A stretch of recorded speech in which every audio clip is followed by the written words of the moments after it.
3-check Greymon is the newest variant of Greymon decks I've been looking into. With newer cards in BT17 introducing a new Agumon, Greymon, and even wargreymon, how does it all fit in? I debated back and forth on what to call this deck because it definitely has a lot more control elements that make the deck slightly better.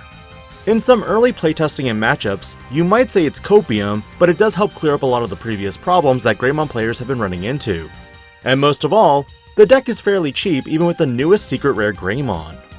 The narrative of today's video is going to be a little different, in which I not just drop the deck profile and go over the card by card, but rather understanding the thought process and combination of cards along with their interactions before diving into the overall deck.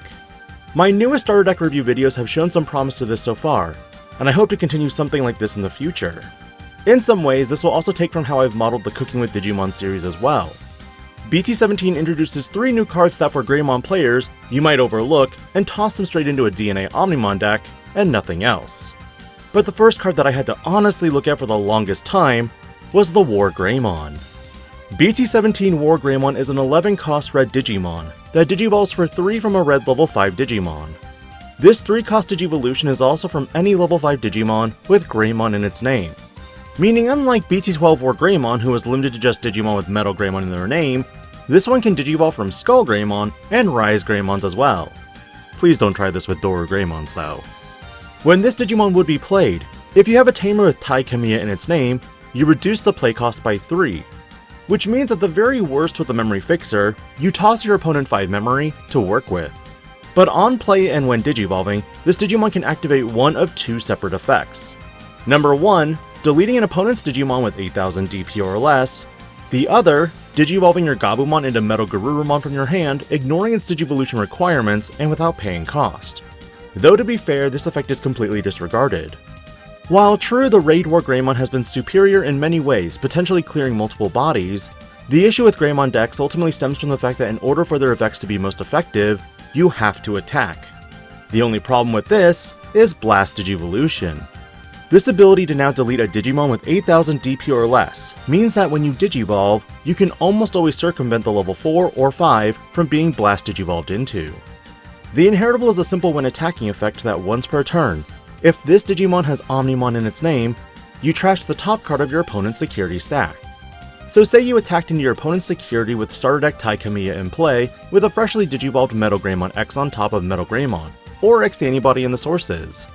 This means that assuming your wargreymon is indeed digivolved, or DP reduced to oblivion, you can leverage the full effects of X antibody by digivolving into Blitz Omnimon, attacking into security, to trash one security before you digivolve into Auman X for the cost of 1, and trashing another by pitching the wargreymon source, or the X antibody. Because you've just trashed the 2 remaining security, this means that Auman X would effectively hit the opponent for game. In some test games, you might be able to get this explicit combo off every now and then, but still, Blitz Omnimon trashing a security each turn is kind of nuts. BT17 also introduces the new secret rare Greymon that I've already covered in my Cooking with Greymon video. But briefly, this card is damn good removal for the deck and can at times be a menace that either puts the tamer out for you to start proccing all your effects, or it sets up the raise for the following turn. One advantage that the card also offers is that even if you digivolve into this, you can still cross back to other Greymons or even itself by digivolving into any of your Agumons or even Agumon X's. Because at this point they all have special digivolution conditions from explicitly koromon. And this Digimon treats itself as one as well. In one particular test situation, I was able to buff Greymon all the way to 16,000 DP, providing enough for even the removal of a certain Digimon like Paladin Mode Ace. For additional convenience, it also helps that this Digimon is treated as also Agumon, meaning you can warp digivolve into wargreymon from BT14 should the situation arise. Double checking the text on this, it does not specify the level for the Agumon. But overall, I love this card because it gives you the opportunity to either play a tamer with Taikamiya or Kari in its name, or be like Analog Youth when it's deleted and hatch another egg. But the last element that BT17 Secret Crisis offers is the newest Agumon. And while you may be looking at this like, why? Why would DIGI-PANDA run this in a Greymon build? Honestly, when promoting and having Taikamiya in play, recycling any of your Greymons or Omnimon Digimon can be huge. In most situations, I may digivolve into that white Greymon, attacking the security without a care in the world, because if it gets deleted, I raise a new egg, and then I digivolve in the raise into Agumon before plopping a tie on board. Promoting out next turn allows me to reclaim that Greymon and digivolve into it again for potential removal. Is the end of turn DNA inheritable why I selected this? No. My reasoning is that if you can pull back pieces selectively from your trash that you need, whether it be that Greymon X to cross back into Metalgreymon X, or the Metalgreymon for piercing, it's also available to you. So moving into the deck discussion, here's what the fruits of my labor have taught me.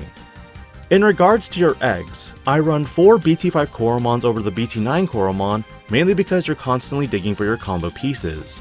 The sooner you find them, the sooner you combo off. In early testing, if you're staying more in line with trying to constantly control the board, the BT9 koromon does give you the extra plus 1000 DP buff for your Greymons to delete higher DP Digimon. While BT12 Gigimon could have also been nice, unfortunately BT12 Agumon locks you out of digivolving if you don't have a koromon. And also, that Greymon needs koromon for it to work.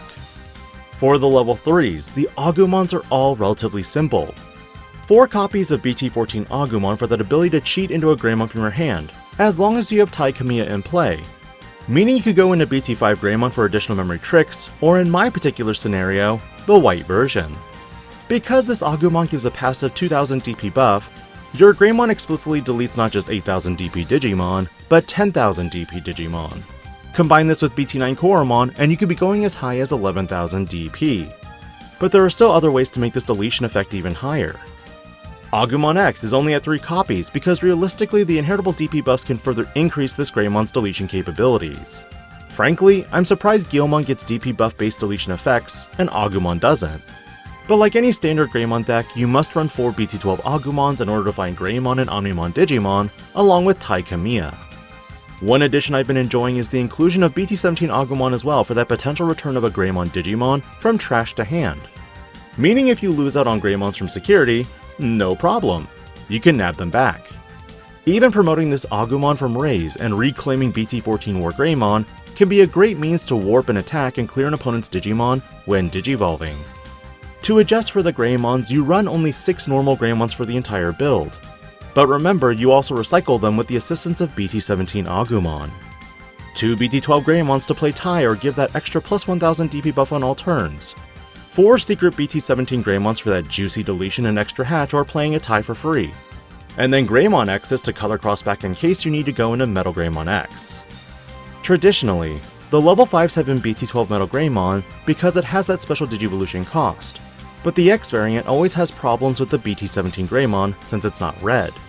One additional consideration was BT14 skullgreymons because that's another way to delete Digimon via effects, but the purpose of extra security checks and clearing 3 can be a major game ender here. I think if you lean a little more control, this might be suitable. But for this particular deck profile, it's all gas, baby! With your level 6s, I maxed out on BT17 wargreymons to delete pretty much any level 4 or 5 Digimon to preemptively stop the blast Digivolution. Raid wargreymons could always run into this trap, which is why it was important to have the Metalgreymon X from BT11 to stop de-digivolving or even DP reduction. The only problem was memory. BT14 wargreymon finalizes this top end with its ability to basically blitz into security or raid when it's digivolved into. Because this Digimon digivolves from Agumon, a BT17 Greymon with an Agumon underneath it can also do this warp, meaning you'd also potentially have that extra plus 3000 DP as well. Omnimons, it's your classic 1x antibody from BT10 and 2 from BT5. The blitz here can help win the game with just 4 checks off your opponent, assuming they aren't recovering. Luckily, if you have X antibody underneath the stack, and the X variant again, you'll just need to clear 3 security before taking game as the remaining security would be trashed, and you'd be potentially removing the blocker. Option-wise, it's all consistency with offense trainings for finding your red cards, meaning in total 9 cards are bottom decked since they are white. But X antibody is purely for that endgame combo or potential protection with BT11 Greymon X. Current testing indicates that in wider board matchups, Crimson Blaze could be useful. But again, this is all a preliminary list that I wanted to share for some fun combos. The most curious thing about this deck overall is that I run all red Tai Kamiyas. Remember, with BT1 Tai Kamiya, this Tamer grants security check +1 if your red Digimon has 4 Digivolution sources. And considering you can bounce back and forth with BT17 Greymon to Agumon X into another BT17 Greymon into Greymon X, you have a really big Digimon that could meet the criteria. So what if it gets deleted? Play out more ties or raise another egg? Just be careful about digivolve and bounce. But the most shocking tamer to use for this build is going to be BT14-EX7. This tamer is largely unnoticed and in many players' eyes is a bad tamer. And frankly, it is bad. I won't deny that. The only problem is that the best of both worlds EX7 from BT12 lives in the color black, while the best Agumon lives in the color red. If you want to sacrifice some consistency here, you can. But for this little meme engine, promoting an Agumon, any Agumon up from the raise, can lead to the memest of meme combos. As if it's BT14 Agumon and you have two BT14 EX in play, this means that the Agumon gets buffed by 4000 DP. Digivolving into Greymon from BT17 and now your stat goes from 5000 DP to 8000 DP with that koromon, plus an extra 6000 DP from the two EX and Agumon, aka a 14,000 DP deletion right there. And that removal is free with the Agumon effect. But again, I do miss the blocker elements of BT12 EX. So ultimately, what hoses this strategy? The most basic answer is Agumon X. The secondary answer is Digimon Emperor. Agumon X is one of the most obnoxious decks in the current format and future.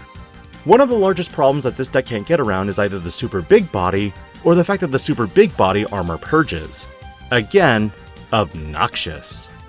With Digimon Emperor, this can be mitigated in many ways that you simply digivolve into that white Greymon in the back, because by doing so when you promote out, the Digimon is still considered a koromon, which means you can now re-evo over the Greymon into another Agumon before nuking something on the board. Bottom line, 3-check Greymon is not a top tier deck in the up and coming format, but if you're a fan of Greymon like myself, this variant provides you more of the control elements that Greymon honestly doesn't have with the raid variant, because you'll always trigger the blast digivolving effect on attack declaration. And who knows, maybe this can be another revisited strategy come December with the release of Agumon Bond of Bravery Ace. What are your thoughts on this new variant of Greymon, and do you agree or disagree that the deck itself needs to address the bodies physically on board first before going for the attack? Let me know your thoughts, because it's time to explore some decks from EX7. This is DIGI-PANDA? I'm Greymon now.